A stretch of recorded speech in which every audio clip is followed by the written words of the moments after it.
It was up from there. It was so good. Like, this eyelash is like barely hanging on.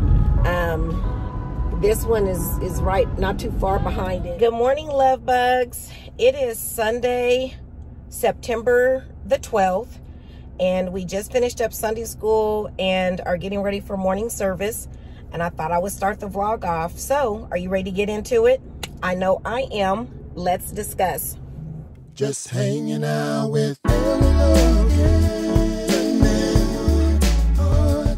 So guys, it's just been a really busy week for me. You guys know I'm back in school, and when I tell you, I didn't even really do anything this week. I don't even think I vlogged.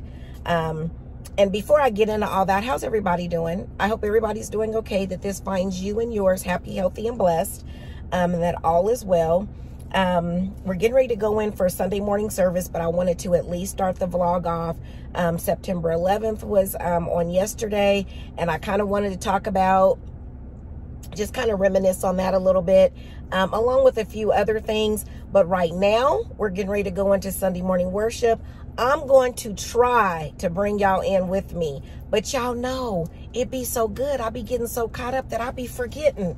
So if I forget, will y'all forgive me and I just give you the recap afterwards? Is that good? Okay, let's get ready to go in. Hey, love bugs, I am back. We've been out of church for a while. Well, should I say I've been out of church for a while, because I didn't take you guys in with me, and I'm so sorry for that. But, well, I took you in, I just didn't prop you up or turn you on, or however you want to say it. I didn't do that. Service was so good. So good. Our ensemble, because we still don't have a full choir because of COVID, but our ensemble set the pace of the service, set the atmosphere, and it was up from there, as the kids say. It was up from there. It was so good. Like, this eyelash is like barely hanging on. This one is right, not too far behind it, but it was so good. Sunday school was good. We were talking about the Proverbs, and just trying to stay on the right path. And when you're young, you learn a lot of things where you're being taught by your family or your parents, your church. And when you're young, you don't want to hear all of that. But it was really things that would help you and will help you if you're still a young adult growing, you know, to be a productive citizen.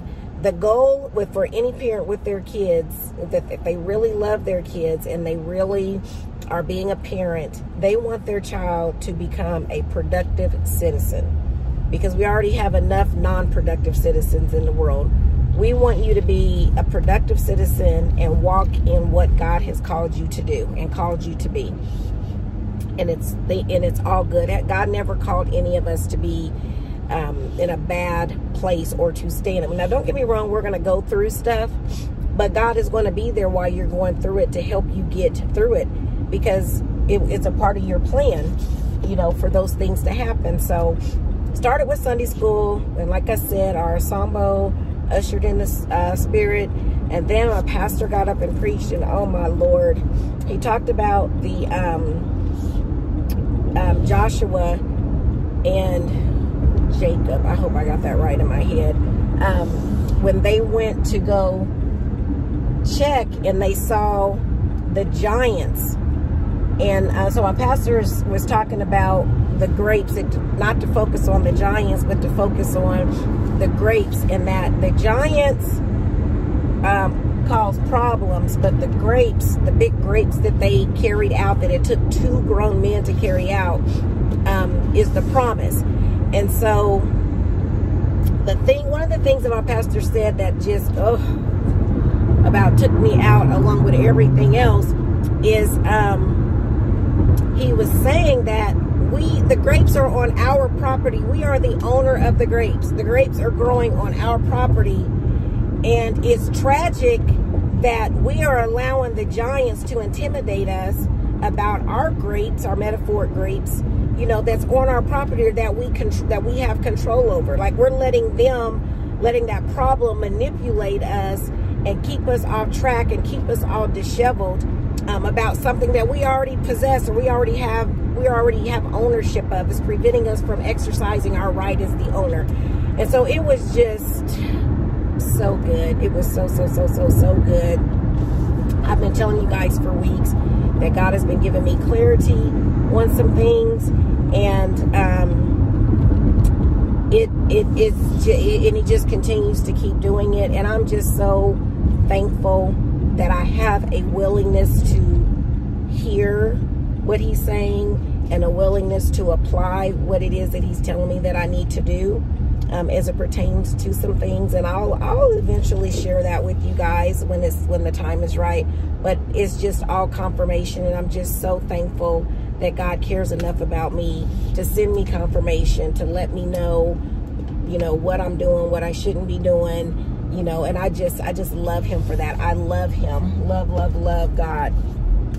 And so I don't want to make this video too long, because this is going to be kind of short vlog, unless I got some stuff on here that I forgot about. But 9/11 was yesterday, and I was thinking about where I was when 9/11 happened. I had a Zoom call this past Friday with a couple of my cousins, and one of my best friends. We're planning a girls trip for next summer, and so we've been having Zoom calls every couple of weeks to just nail down some details of where we're going, the cost, and, you know, all of that good stuff. So anyway, we started talking about 9/11 and where we were when it happened. And so I remember I had just dropped my son off at daycare, and I was on my way to work, and the radio station that I was listening to, they broke in, or, you know, stopped broadcasting and said, hey, there's been a plane that's reportedly crashed into the World Trade Center. You know, let's, you know, keep those people in your thoughts and prayers. So they went on about normal broadcast, and then shortly after they cut in again, and they said there's been a report of a second plane that's hit the second tower. And there's also a plane that's headed towards the Pentagon right now that they feel like has been hijacked, and they feel like we are being attacked. We're at war. We're being attacked by another country. And so I'm like, what? So I remember I immediately called back to the daycare, talked to my first lady, and told her what was, you know, being said.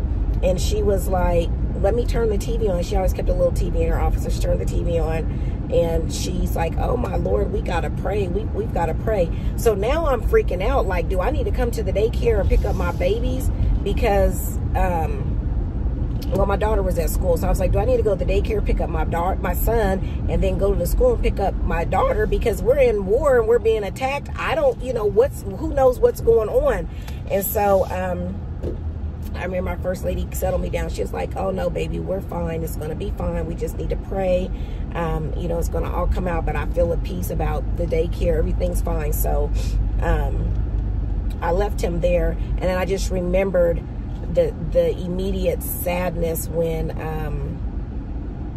the reckoning, when it just all unfolded, and everything was displayed, as far as when the buildings came down and the people that were trapped, and the first responders that were killed trying to go in to save those in the building, not knowing what was going on. The plane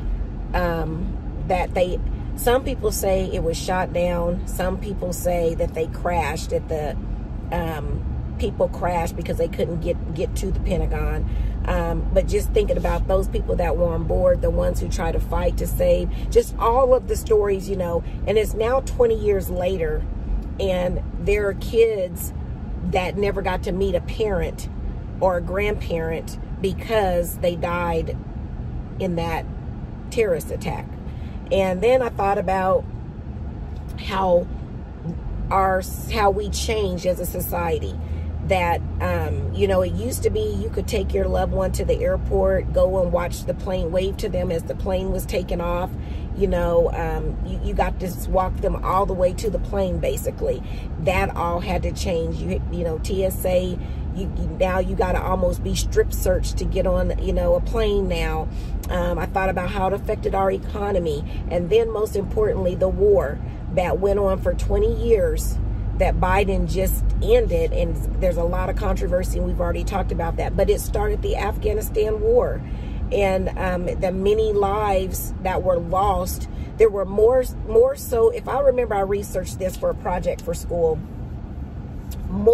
We lost more lives of those of military lives and those helping us fight the Afghan war than we did those that died in the World Trade Center.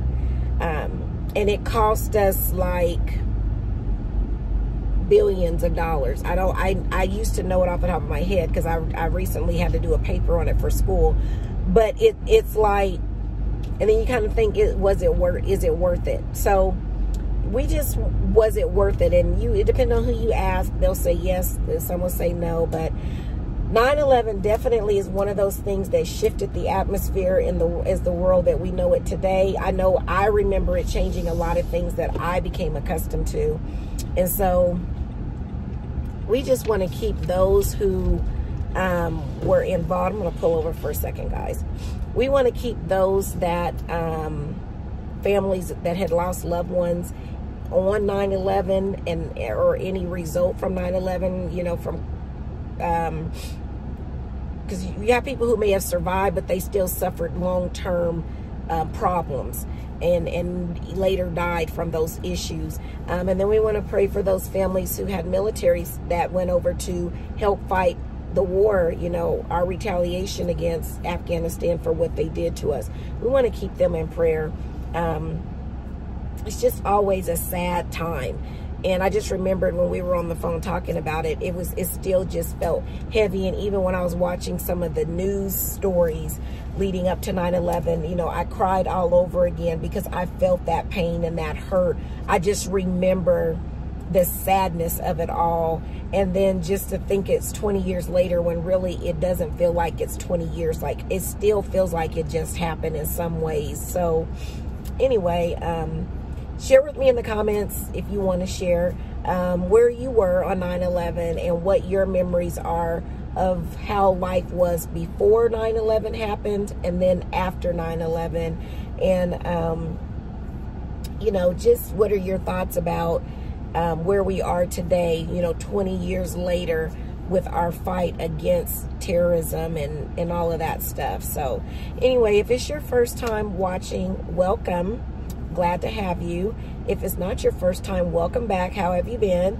I ask that you click the like button. By clicking the like button, you're encouraging me and you're letting YouTube know that you're enjoying the content that's on this channel. I ask that you join the family by clicking the subscribe button. By clicking the subscribe button, that's going to help us grow our family because we're trying to get to 100 subscribers.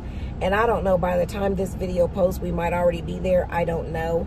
But I'm behind, as you can tell, on vlogging and posting videos. So I'm trying to get myself caught up as quickly as I can. But at any rate, we're going to do a giveaway once we get to 100 subscribers. And we're just going to keep pushing because we want to grow our channel organically. I don't want to do anything different. I want to just keep it kind of where we're at, and we're going to grow with each other organically. I ask that you share. By sharing, that'll also help grow our channel. And other YouTube watchers who enjoy similar content will be like, hey, let me go here and check out what this is. And then hopefully they'll join the family as well. And we'll just continue to grow that way. So before I get out of here, though, I do want to leave you with this. Remember, the plans for your life have already been designed. It's just up to you to trust the planner. Have a good one, everybody. Just hanging out with Logan.